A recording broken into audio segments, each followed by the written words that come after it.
KS ನ್ಯೂಸ್ಗೆ ಸ್ವಾಗತ.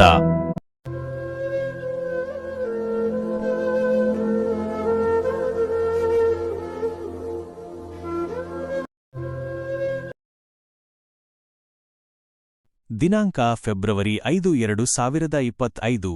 ಸ್ಥಳ ಕರಜಗಿ ಗ್ರಾಮ, ಜತ್ತ ತಾಲೂಕು, ಸಾಂಗಲಿ ಜಿಲ್ಲೆ, ಮಹಾರಾಷ್ಟ್ರ. ಆರೋಪ ಯಲ್ಲಿ ಮಿಸ್ಟಾ ಫಾರೂಕ್ ಜಾತಗಾರ. ಆರೋಪ ಪಾಂಡುರಂಗಕೊಳ್ಳಿ 50 ವರ್ಷ ಎಂಬಾತ 4 ವರ್ಷದ ಬಾಲಕಿಯ ಮೇಲೆ ಅತ್ಯಾಚಾರ ಮತ್ತು ಕೊಲೆ. ಬಾಲಕಿಯ ಹತ್ಯೆ ಮತ್ತು ಶವವನ್ನು ಚೀಲದಲ್ಲಿ ಕಟ್ಟಿಪೆಟ್ಟಿಗೆಯಲ್ಲಿ ಹಾಕಲಾಗಿತ್ತು. ಪ್ರತಿಭಟನೆ ಸ್ಥಳ ಮುಧೋಳ. ಅಂಜುಮನ್ ಎ ಇಸ್ಲಾಂ ಸಂಸ್ಥೆ, ಮುಧೋಳ ಮತ್ತು ಮುಸ್ಲಿಂ ಸಂಘ ಸಂಸ್ಥೆಗಳ ಒಕ್ಕೂಟ. ಬೇಡಿಕೆಗಳು: ದುಷ್ಕರ್ಮಿಗಳಿಗೆ ಗಲ್ಲು ಶಿಕ್ಷೆ, ಸಂತ್ರಸ್ತ ಕುಟುಂಬಕ್ಕೆ ಪರಿಹಾರ. ಈ ಸುದ್ದಿ ವರದಿ ಸಮಾಜದಲ್ಲಿ ಇಂತಹ ಘಟನೆಗಳ ಬಗ್ಗೆ ಜಾಗೃತಿ ಮೂಡಿಸುವ ಉದ್ದೇಶವನ್ನು ಹೊಂದಿದೆ.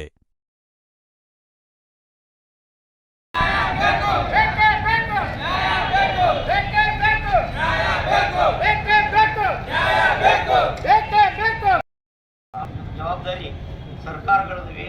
ಇದು ಬಹಳಷ್ಟು ಮತ್ತೊಂದು ವಿಷಯ ಅಂತಂದರೆ, ಈ ಬಾಲಕಿ ಮುಧೋಳ ಪಟ್ಟಣದ ಒಂದು ಮೊಮ್ಮಗಳು, ನಮ್ಮ ಮುಧೋಳಿನ ಮೊಮ್ಮಗಳು. ಬರೀ ಒಂದು ವಾರವಾಯಿತು ಅಥವಾ 4 ದಿವಸ ಆಯಿತಂತ ಮುಧೋಳದಿಂದ ಹೊಂದಿದ್ದು ತನ್ನ ಊರಿಗೆ ಜತ್ತಿಗೆ. ಅಲ್ಲಿಂದ ಕ್ರಿಯೆ ಆಗಿದೆ. ಅದಕ್ಕೆ ನಿಮ್ಮ ಎಲ್ಲರೂ ಜವಾಬ್ದಾರಿ. ಸರ್ಕಾರದವರು ಯಾವತ್ತೂ ಆದ ನಂತರ ಬರ್ತಾರ.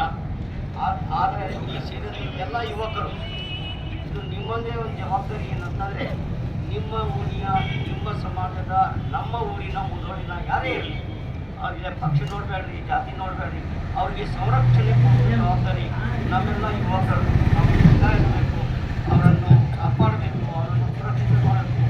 ಯಾರಾದರೂ ಕಿಡಿಗೇಡಿಗಳು ನಮಗೆ ಕಂಡು ಬಂದಲ್ಲಿ, ಅವ್ರು ಯಾರೇ ಇರಲಿ, ನಿಮ್ಮ ಅಣ್ಣ ತಮ್ಮಂದಿದ್ದರೂ ಕೂಡ ಅವ್ರ ಮೇಲೆ ಯೋಗ್ಯ ಒಂದು ಕ್ರಮ ಕೈಗೊಳ್ಳುವಂತೆ ಡಿಪಾರ್ಟ್ಮೆಂಟ್ಗೆ ತಿಳಿಸಬೇಕು. ರಾಜ್ಯ ಸರ್ಕಾರ ಇಂಥ ಆರೋಪಿಗಳೇನು ಸಾಂಗ್ಲಿ ಜಿಲ್ಲೆಯ ಜತ್ತ ತಾಲೂಕಿನಲ್ಲಿ ಆಗಿರ್ತಕ್ಕಂಥ ಈ ಘಟನೆ ಇದೆ. 4 ವರ್ಷದ ಹೆಣ್ಮಗಳಿಗೆ ಅತ್ಯಾಚಾರ ಮಾಡಿ ಅದನ್ನ ಆ ಒಂದು ಕೊಲೆ ಅತ್ಯಾಚಾರ ಆರೋಪದಿಂದ ತಾನು ಮುಕ್ತಿ ಹೊಂದಬೇಕಂತ ಕೊಲೆ ಮಾಡಿ ಸಾಕ್ಷಿ ನಾಶವನ್ನ ಮಾಡಲಿಕ್ಕೆ ಪ್ರಯತ್ನ ಪಡ್ತಕ್ಕಂಥ ಆರೋಪಿಗೆ ಗಲ್ಲು ಶಿಕ್ಷೆಯನ್ನು ವಿಧಿಸಬೇಕು.